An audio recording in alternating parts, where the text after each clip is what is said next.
They changed the locks while I was at my doctor's appointment.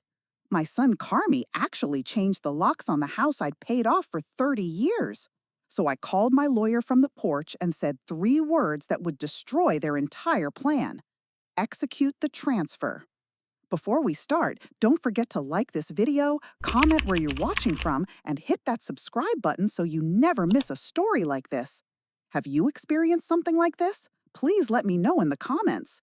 My name is Dorothy Mills. I'm 67 years old from Chicago, and this is the story of how I legally destroyed my son and daughter-in-law after they tried to steal my home.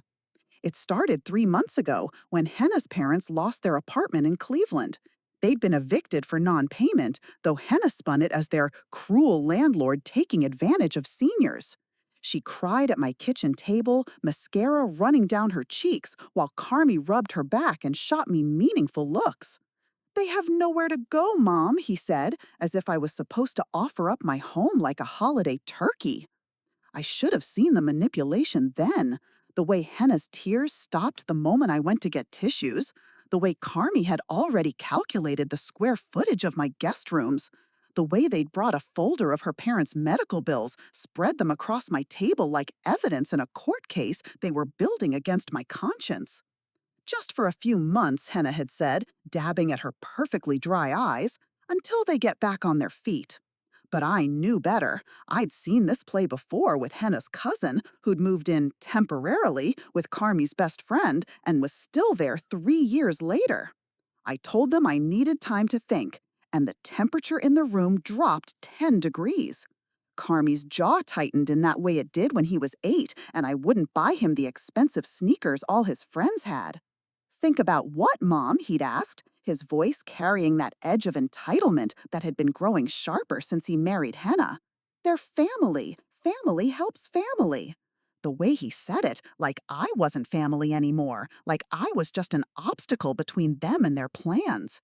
That should have been my first real warning, but I was still blind then, still believing my son was somewhere inside this stranger who looked at my home like it was already his.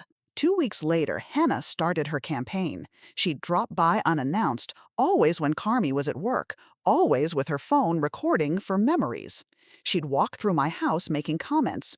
"This would be perfect for Mom's craft room," she'd say about my late husband's study. "Dad could really use the natural light in here," about my bedroom. Each visit she got bolder, measuring windows, taking photos, even bringing fabric samples to hold against my walls. I confronted Carmy about it over dinner at their place.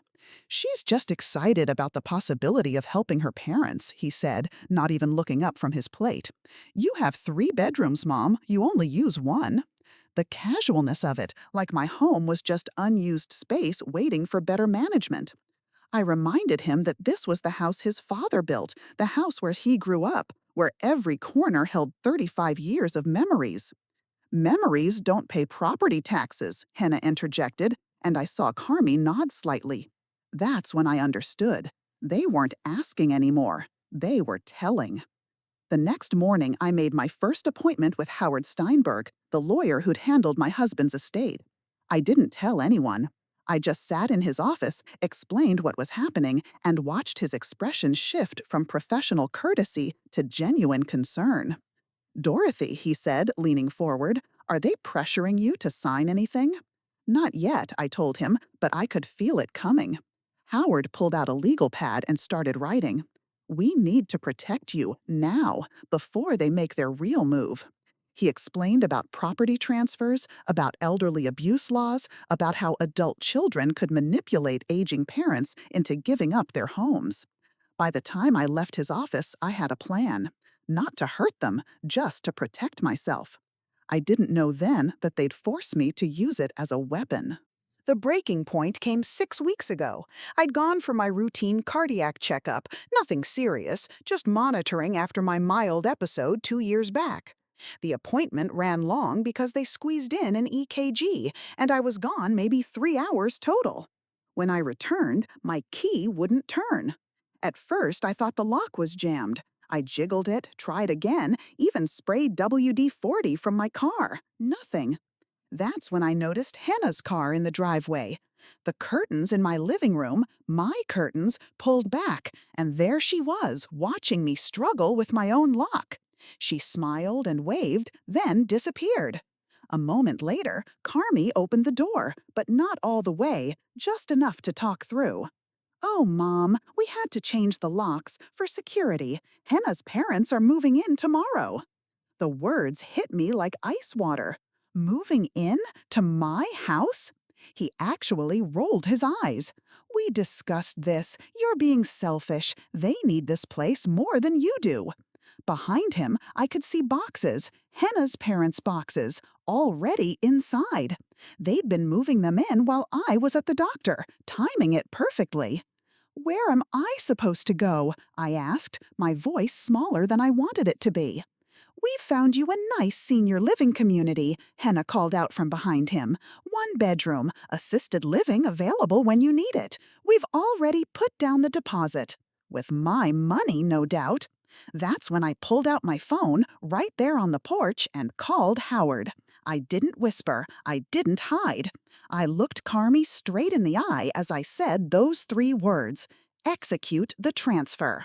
Howard had been brilliant in his foresight. 3 weeks earlier, after I'd shown him the escalating texts and recorded conversations, he'd drawn up papers transferring my house to a trust with him as the trustee and me as the sole beneficiary. I'd signed everything, had it notarized, filed it with the county. The beautiful part? The transfer was retroactive to 2 months prior, completely legal, completely bulletproof. My name was off the deed, but I retained lifetime residency rights. Nobody could evict me, and nobody but Howard could sell that house. What did you just do? Carmy demanded, his face flushing red. I could hear Henna scrambling behind him, probably Googling frantically. I protected myself, I said, still standing on my own porch like a stranger. This house belongs to the Mills family trust now. Howard Steinberg is the trustee. If you want to discuss residency arrangements, you'll need to go through him. The look on Carmy's face shifted from anger to panic. You can't do that. This is supposed to be my inheritance. There it was, finally. The truth, naked and ugly. Not about helping Henna's parents, not about family helping family, about inheritance, about taking what they thought was theirs before I was even gone. Supposed to be, I laughed, but it came out bitter. I'm not dead yet, son. Henna appeared at the door, her phone in hand. This isn't legal. We'll contest this. You're obviously not mentally competent. Howard had warned me they might try this angle. That's why I'd been recording everything for weeks. Every conversation, every threat, every manipulation. All backed up to the cloud, all shared with Howard. Try it, I said. Howard has everything, including the video you just took of me standing on my own porch, locked out of my own house.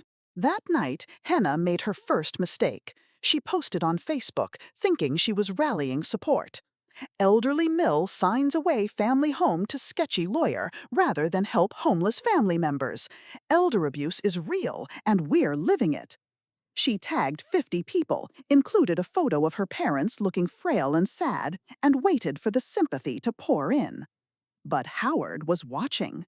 He'd advised me to monitor social media, and within an hour, he'd screenshot everything. Defamation, he said when he called, and evidence of their intent to commit fraud.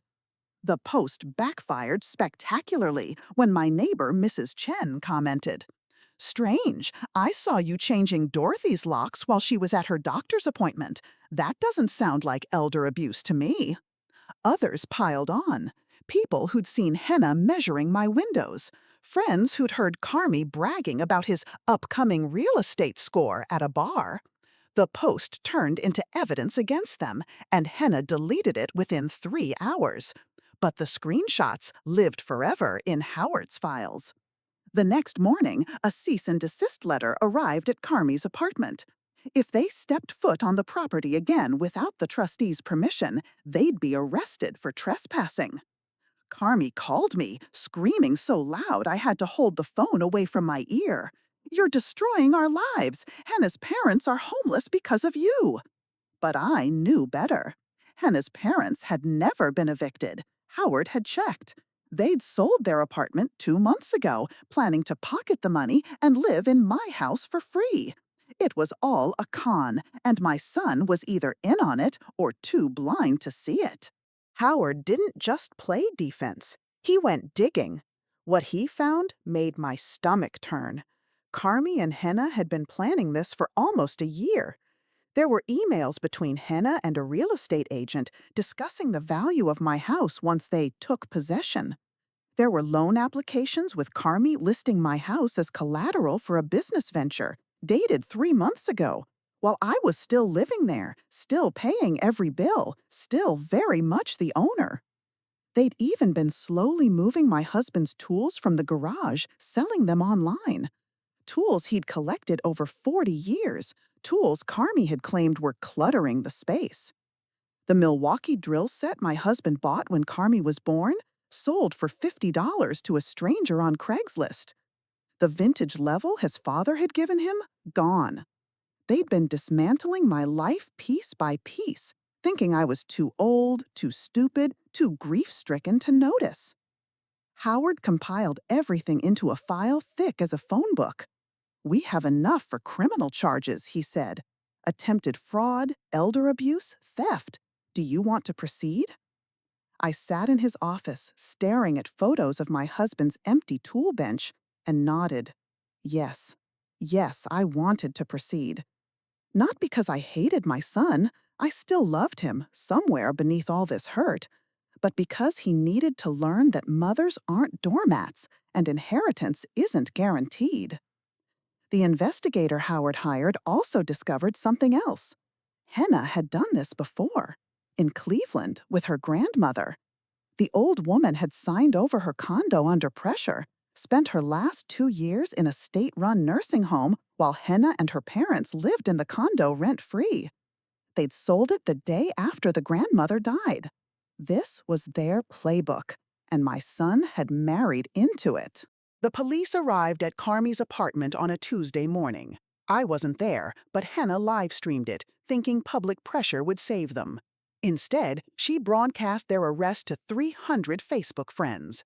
The charges were serious: conspiracy to commit elder fraud, attempted unlawful eviction, and theft. Henna's parents, who'd been living in a hotel waiting to move into my house, were named as co-conspirators. The bail hearing was where I saw them next. Carmy in an orange jumpsuit, looking smaller than I'd ever seen him. He wouldn't meet my eyes. Henna, on the other hand, stared at me with pure hatred. The judge set bail at $50,000 each. They looked at me expectantly, like I would pay it. I didn't. I sat in that courtroom, hands folded in my lap, and did nothing. Let them feel what it was like to be abandoned. Howard had prepared a victim impact statement for me to read. I talked about the betrayal of trust, the emotional abuse, the theft of my late husband's belongings. But most of all, I talked about the lock. "They changed the locks while I was at a cardiac appointment," I read, my voice steady. "They knew I had a heart condition. They knew the stress could have killed me. They didn't care. They wanted me gone, one way or another." The prosecutor used Henna's Facebook post as evidence of their intent. The real estate emails showed conspiracy. The loan applications showed fraud. It was overwhelming, undeniable. Their public defender tried to argue that it was a family dispute, a misunderstanding. But the evidence was too strong. They took a plea deal: 2 years probation, restitution for the stolen tools, and a permanent restraining order keeping them away from me and my property. That was 6 weeks ago. The house is quiet now, but it's a peaceful quiet, not the tense silence of waiting for the next attack. I changed the locks again, myself this time, and installed security cameras. Howard helped me sell some of my husband's collections, the ones I'd been holding on to out of grief rather than love. The money went into a college fund for the grandchildren I'll probably never meet. If Carmy and Henna have kids someday, the money will be there, but they'll never control it. I've been seeing a therapist, Dr. Martinez, who specializes in elder abuse survivors. She tells me it's not my fault, that I didn't fail as a mother. "Entitlement isn't born, it's chosen," she says. "Your son chose this path." It helps some days. Other days, I look at his childhood photos and cry for the boy who used to leave dandelions on my pillow because he thought they were beautiful flowers. Carmy sent one letter from his apartment where he's serving house arrest. It wasn't an apology. It was an accusation. I'd ruined his life, destroyed his marriage, turned him into a criminal. No acknowledgement of what he'd done to me. No recognition that he'd tried to steal my home while I was still living in it. I didn't reply. Howard keeps the letter in the file, just in case. The trust still owns my house, and it will until I die. After that, it goes to charity, a local organization that helps elderly people escape abusive family situations. It feels right. My house, the one my husband built with his own hands, the one where I raised my son, will shelter other people like me. People who discovered too late that sometimes the ones who hurt us most are the ones we love most. Mrs. Chen comes over for tea now on Wednesdays. She brings her knitting, and we sit on the porch where I once stood locked out of my own home. "You're brave," she tells me. But I don't feel brave. I feel tired. I feel sad. But I also feel free. Free from the manipulation, free from the fear, free from the constant anxiety of waiting for the next attempt to push me out of my own life. Last week, I saw Henna at the grocery store. She was alone, buying generic brands, her designer purse replaced with a canvas tote. She saw me, started to approach, then seemed to think better of it. Good, the restraining order is still in effect. But more than that, I think she finally understood that I wasn't the weak old woman she'd thought I was.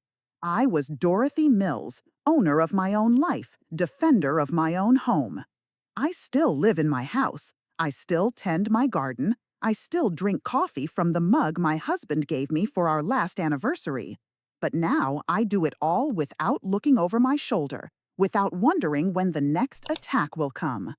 Howard calls once a week to check on me. The trust is ironclad, he assures me. No one can touch it. No one can touch me. Sometimes, late at night, I think about Carmy as a baby, how he used to grab my finger with his whole tiny fist, like I was his anchor in a confusing world. I was his anchor once, but somewhere along the way, he decided I was weighing him down instead.